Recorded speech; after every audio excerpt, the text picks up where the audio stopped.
Hi, my name is Emma. And welcome to Esoteric Detective.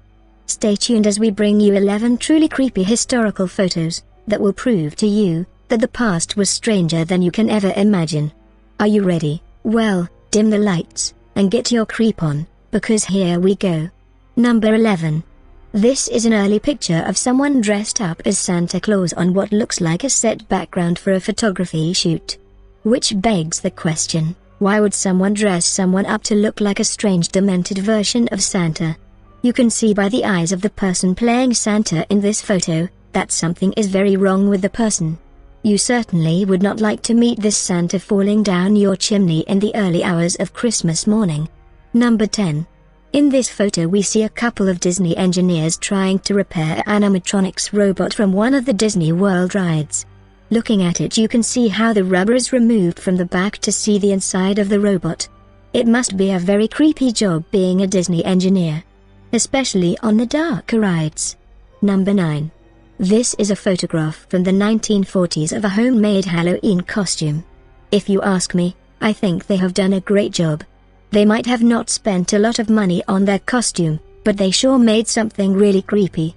If you ask me, homemade creepy is always better than store-bought creepy. Number 8.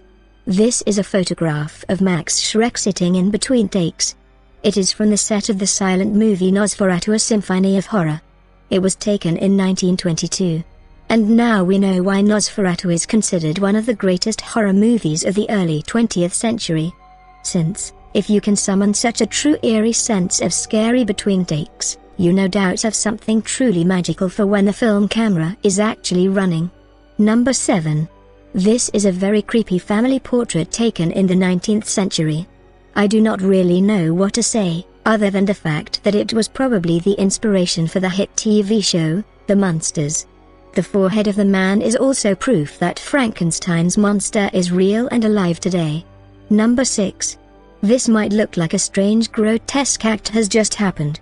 But in actual fact, these are damaged mannequins from a fire at Madame Tussauds Wax Museum in London in 1930. As you probably are aware, wax mannequins and fire do not really mix. Well, at least they do not mix well, unless you want to create something really creepy, then they mix just fine. Number 5. Here we see a really disturbing photo of why doctors in the 19th century score high on the creep factor test.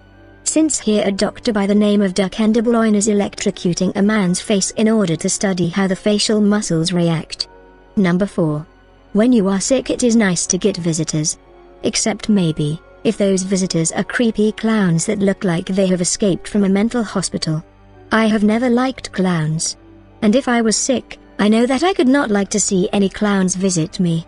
But this child did not have a choice. Can you imagine looking up at those weird faces with those great fake smiles looking down at you? Number 3. Here we see the disturbed drawings of a girl taken in the residence of disturbed children in 1948. She is standing in front of a drawing of what she called her home. To which I reply years later, I've never known anyone who lived in a creepy vortex before. It's nice to meet you. Yes, if you have ever wondered where all those children came from in Children of the Corn, my guess would be the place where this child is now. Number 2. You might think, looking at this photo, that the Tin Man from The Wizard of Oz has come for a visit and brought his entire family, even his crazy Uncle Bob. You know, the one that drinks too much. Well, if you thought that, you are mistaken, sir, and maybe a bit crazy. The fact is that these are American troops in what is called Brewster body armor, taken in 1917. About the same time that The Wizard of Oz came out, at least in book form. Maybe that is where they got the idea from? Number 1. Last but not least, we end with the most creepy thing I have ever seen. A person wearing a Mickey Mouse gas mask. It was made to make gas masks more appealing to children in 1942. Thank God, things have changed. And our obsession with gassing each other and Walt Disney has shifted some. Is this not just the most creepy photograph you have seen? If not, tell me what you think is the most creepy photograph in the comments section. Anyway, that is the end of my list. I hoped you enjoyed it. If you did, don't forget to subscribe. I take that back, subscribe even if you did not like the list. And in the meantime, thanks for watching. This is Emma, from Esoteric Detective signing out. Goodbye for now, and do stay tuned for more creepy things.